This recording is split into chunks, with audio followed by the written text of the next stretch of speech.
तरह के मामलों में नाप दीजिए, ऐसा बयान, ऐसा सजा सुनाइए कि लोगों की रूह कांप जाए, लोग 7 जन्मों तक इस तरह का कर्म न करें जिस तरह के इन लोगों ने आरोप लगाया, इन्होंने आरोप लगाया।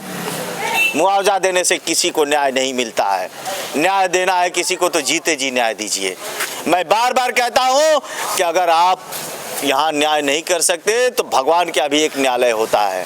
इस तरह के मामलों में जो भी लिप्त अधिकारी हैं, जो भी भ्रष्ट अधिकारी हैं, जो भी भ्रष्ट कर्मचारी हैं, उन्हें भगवान कभी माफ नहीं करेंगे। मैं बार बार कहता हूं, इस वीडियो को इतना शेयर करिए कि देश के जो इस तरह के भ्रष्ट अधिकारी हैं, जो इस तरह की बहन बेटियों को न्याय नहीं देते हैं, उनकी आंखें खुल जाए और भगवान से डरे। अब हौसला रखना है, हिम्मत रखना है, लड़ाई लड़ना है। ये तो सरकार को एक लेना चाहिए, डबल इंजन की सरकार को ताकत रखना है, हिम्मत रखना है। यहाँ तक कि भी चिराग भैया से भी मिली थी, उनसे भी मिल गई। हाँ, उनसे भी मैं मिल। सारी घटनाओं को आपने देखा? मेरा नींद नहीं आता है, मैं रात रात भर कभी कभी जग जाती हूँ। मेरे पापा की को भी वो लोग मारते पीटते रहते हैं। पढ़ाई छूट गया, मेरा कुछ भी चीज में मन नहीं लगता है, क्योंकि मैं अपने आँख से देखी हूँ अपनी माँ को जलाते हुए। कुछ भी चीज में मन नहीं लगता। 17 साल पहले आप बहुत छोटी रही होंगी। मैं 9 साल की थी। 9 साल की उस टाइम थी। रो रही थी ना बाहर बैठ के?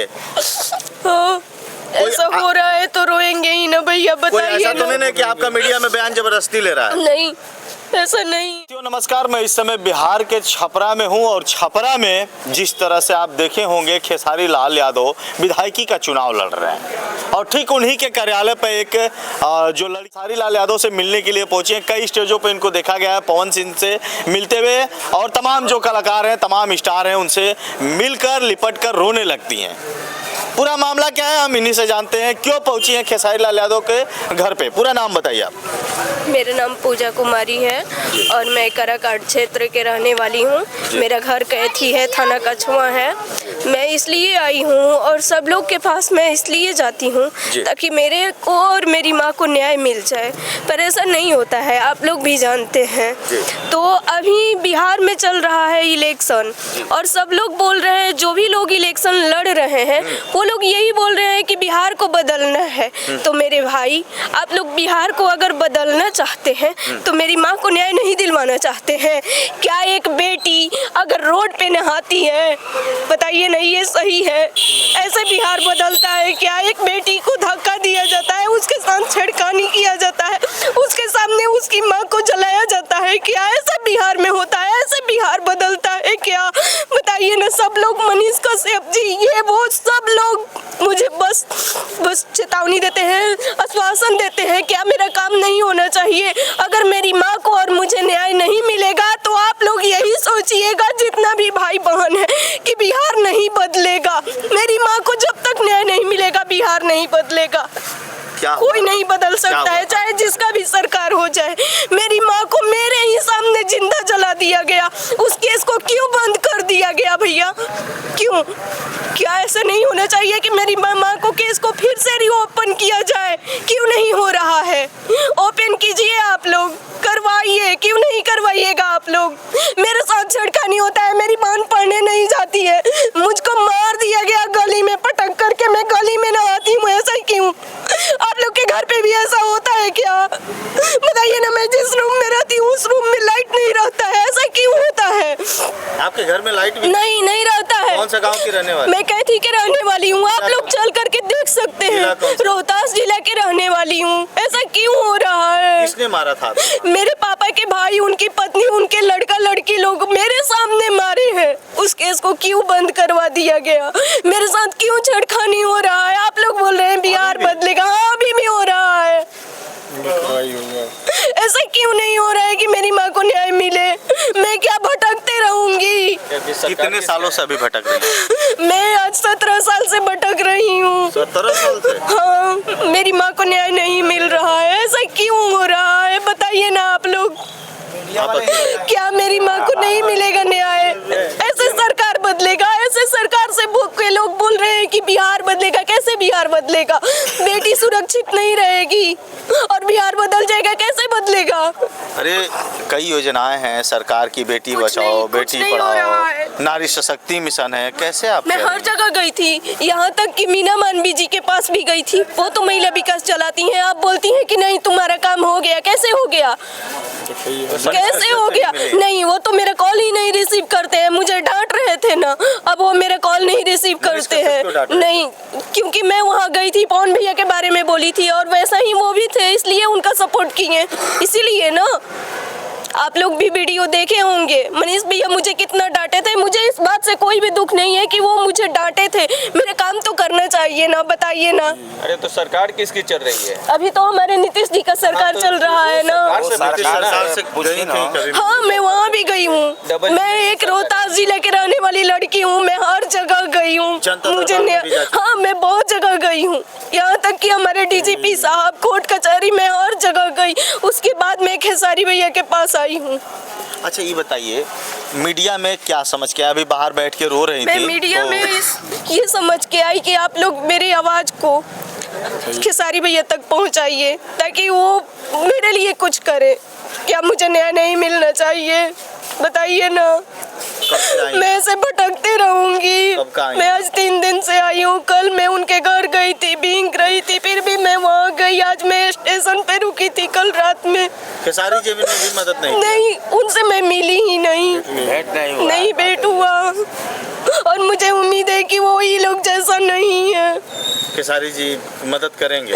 जी, यहाँ आई तो मुझे पता चला कि वो अच्छे इंसान है, शायद मेरा मदद कर दे। अगर मान लीजिए अभी नहीं करते हैं तो क्या करेंगे? तो क्या करूंगी? कुछ नहीं, मैं इधर उधर भटकते रहूंगी और क्या करूंगी? आप लोग यही समझिएगा कि तो फिर बिहार नहीं बदलेगा, ये सब दिखावा है। नहीं बदलेगा, सब लोग वोट लेंगे, घर बैठेंगे और कुछ नहीं होगा। मेरी माँ को न्याय नहीं मिलेगा तो बिहार नहीं बदलेगा। अरे तो अब बिहार ऐसा नहीं होगा। बदलना तो है ही है, अब तो बीजेपी की सरकार में आपको ना हुआ है। मैं आपका बाजू बढ़िया रहेगा ना तो आपको जान ले मैं इस घटना को देखकर काफी दुखित। आप उसको उठाना पड़ेगा। एक बिटिया है, देश की बहादुर बिटिया। फिलहाल इनके मामले को मैं गंभीरता से नहीं जानता हूं, न इस घटना की मैं पुष्टि करता हूं, लेकिन फर्ज है, हिंदू धर्म का रीति रिवाज होता है, हमारा धर्म कहता है कि अगर किसी बहन बेटी पे आँच पड़े तो बढ़ चढ़ करके हिस्सा लो। आप रो रही थी ना बाहर बैठ के? हाँ, ऐसा हो रहा है तो रोएंगे ही ना भैया, कोई बताइए ऐसा तो नहीं ना। है कि आपका मीडिया में बयान जबरदस्ती ले रहा है? नहीं, ऐसा नहीं है। आपने मुझसे कहा, मैंने आपकी खबर को चलाया, कोई जबरदस्ती? नहीं, क्या चाहते हैं इस वीडियो को मैं या मोदी यही जी तक भी चाहती हूँ कि पहुंचाया? आप जो भी लोग हैं, जिसका भी सरकार बने या है, मुझे बस न्याय तो मिलना चाहिए। मैं सबके लिए तो बेटी हूँ, बताइए ना। हर एक लोग के लिए मैं बेटी हूँ। क्या मुझे न्याय नहीं मिलना चाहिए? मैं आपके भारत के बेटी नहीं हूँ, बताइए ना। मैं भटकते रहूंगी। आपके भाई? नहीं, मेरा कोई भाई नहीं है, मैं बहन? 2 बहन हूँ। अच्छा, बहन है अभी? बहन क्या करती है? मेरी बहन अभी घर पे है। करती थी। आप क्या करती हैं? नहीं, मेरा पढ़ाई छूट गया। मेरा कुछ भी चीज में मन नहीं लगता है, क्योंकि मैं अपने आँख से देखी हूँ अपनी माँ को जलाते हुए। कुछ भी चीज में मन नहीं लगता 17 है। साल पहले आप बहुत छोटी रही होंगी। मैं 9 साल की थी। 9 साल की उस टाइम थी। सारी घटनाओं को आपने देखा। मेरा नींद नहीं आता है, मैं रात रात भर कभी कभी जग जाती हूँ। मेरे पापा को भी वो लोग मारते पीटते रहते हैं। पापा को अभी भी मारते हैं? हाँ, अभी भी मारते हैं। आपको भी मारा जाता है? हाँ, हमको भी मारा जाता है। पुलिस वहाँ की क्या करती है? कुछ नहीं, पुलिस के पास वहाँ की जाती हैं? पुलिस, हाँ, मैं वहाँ जाती हूँ, पहले एक्शन लेते हैं लोग, उसके बाद फिर कुछ नहीं बोलते हैं लोग कि सब गलत है। बेहद दुखद है। मैं चिल्ला चिल्ला के बिहार में पहुंचा हूं, बिहार में खेसारी लाल यादव जी के दरबार में पहुंचा हूं, जहां पे उनका कार्यालय है। सच बोलोगे तो चैनल डिलीट करवा दिया जाएगा। आप बताइए, इस तरह के मामलों को अगर नहीं दिखाया जाएगा। एक बेटी रो रही है, भैया बताइए कोई झूठी खबर है? बताइए, एक बिटिया को न्याय नहीं मिल पा रहा है और कहा जाता है बेटी बचाओ बेटी पढ़ाओ।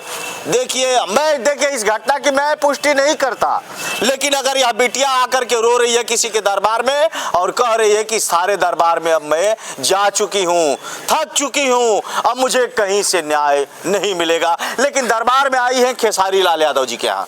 देखते हैं खेसारी लाल यादव जी क्या करते हैं, इस बहन की मदद करते हैं या नहीं करते हैं। फिर अगर मान लीजिए यहाँ से नहीं मिलेगा न्याय तो अब आगे का क्या एम रहेगा आपका? अगर न्याय नहीं मिलेगा तो क्या करूंगी, आप लोग यही देखते रहिएगा और क्या। कुछ दिन में हमको भी जला दिया जाएगा, उसके बाद मेरी बहन को, और क्या यही ना होगा। बेहद दुखद है। बिहार की जनता से मैं कहना चाहूँगा कि आपकी ही बेटी है और बिहार के साथ साथ मैं पूरे भारत वासियों से कहना चाहूँगा कि आपके ही बीच की बेटी है। रोइए मत, अब हौसला रखना है, हिम्मत रखना है, लड़ाई लड़ना है। ये तो सरकार को एक लेना चाहिए, डबल इंजन की सरकार को ताकत रखना है, हिम्मत रखना है। यहाँ तक कि भी चिराग भैया से भी मिली थी, उनसे भी मिल गई। हाँ, उनसे भी मैं मिल ली। अभी उनके पिताजी के 8 तारीख को कुछ था ना, उस टाइम भी मैं उनसे मिली। वो बोले पर उनके जो कार्यकर्ता लोग हैं वो लोग कुछ नहीं किए। आखिर ऐसी क्या है परिस्थिति कि जिनके पास भी जा रहे हैं, कहीं ऐसा तो नहीं ना है कि आपके कहानी हिम्मत तो नहीं है? करके देख सकते हैं। अगर मैं झूठ बोल रही हूँ तो मुझे फांसी पर चढ़ा दिया जाए, अगर मैं सच बोल रही हूँ तो मेरी माँ को न्याय दिया जाए, अगर मैं सच में मैं झूठ बोल रही हूँ तो मुझे फांसी होगा तो मुझे थोड़ा सा भी अफसोस नहीं है, दे दिया जाए। चलिए अब हम वीडियो कहीं दंड करेंगे और यहाँ की बिहार की जनता से मैं आग्रह करना चाहूँगा, निवेदन करना चाहूँगा कि आप लोगों की बिटिया रो रही है, आप लोगों की बहन रो रही है, आपके प्रदेश की बिटिया है। बिहार बहुत बड़ा है, अगर चाह देंगे आप लोग तो इस बिटिया को न्याय मिल जाएगा। एक बिटिया का आंसू पोंछिए, एक बहन का आंसू पोंछिए। मैं इस वीडियो को देश के पीएम मोदी जी को भी दिखाना चाहूँगा। मैं उनसे आग्रह करना चाहूँगा कि इनके मामले में कितनी सच्चाई है, यह बिटिया रो क्यों रही है, क्या है वजह, क्या है परेशानी। इस घटना की पुष्टि सच न्यूज़ जागो टीम नहीं करती। फिलहाल मैं यहाँ के आला अधिकारियों से भी कहना चाहूँगा। कौन से जिले की हैं आप? रोहतास जिले के रहने वाली। यह रोहतास जिले की रहने वाली है बिटिया। मैं वहाँ के जिला अधिकारी और जो पुलिस कप्तान हैं, मैं आपसे भी आग्रह करना चाहूँगा कि इस तरह के मामलों को देखिए। मैं बार बार कहता हूँ कि भगवान से बड़ा दरबार कोई नहीं है। अगर न्याय यहाँ नहीं कर सकते, जीते जी आप लोग न्याय नहीं कर सकते, तो फिर मरने के बाद तो बड़े बड़े आएंगे वादे करने के लिए, सर करेंगे, लाइन लगाएंगे, हड़ताल रहेगा तो हड़ताल को हटाने की कोशिश करेंगे, कहेंगे सर इनको अरे मुआवजा देने से थोड़ी ना किसी का परान आ जाएगा। मुआवजा देने से किसी को न्याय नहीं मिलता है। न्याय देना है किसी को तो जीते जी न्याय दीजिए। मैं बार बार कहता हूँ कि अगर आप यहाँ न्याय नहीं कर सकते तो भगवान का भी एक न्यायालय होता है। इस तरह के मामलों में जो भी लिप्त अधिकारी हैं, जो भी भ्रष्ट अधिकारी हैं, जो भी भ्रष्ट कर्मचारी हैं, उन्हें भगवान कभी माफ नहीं करेंगे। मैं बार बार कहता हूँ। वीडियो कहीं दंड करता हूँ, लेता हूँ विराम। मिलेंगे नेक्स्ट वीडियो में। इस वीडियो को इतना शेयर करिए कि देश के जो इस तरह के भ्रष्ट अधिकारी हैं, जो इस तरह की बहन बेटियों को न्याय नहीं देते हैं, उनकी आंखें खुल जाए और भगवान से डरें। और इस तरह के मामलों में मैं जज साहब से भी आग्रह करना चाहूंगा, इस तरह के मामलों में नाप दीजिए, ऐसा बयान, ऐसा सजा सुनाइए कि लोगों की रूह कांप जाए, लोग 7 जन्मों तक इस तरह का कर्म न करें जिस तरह के इन लोगों ने आरोप लगाया, इन्होंने आरोप लगाया। बहुत बहुत धन्यवाद, शुभकामना।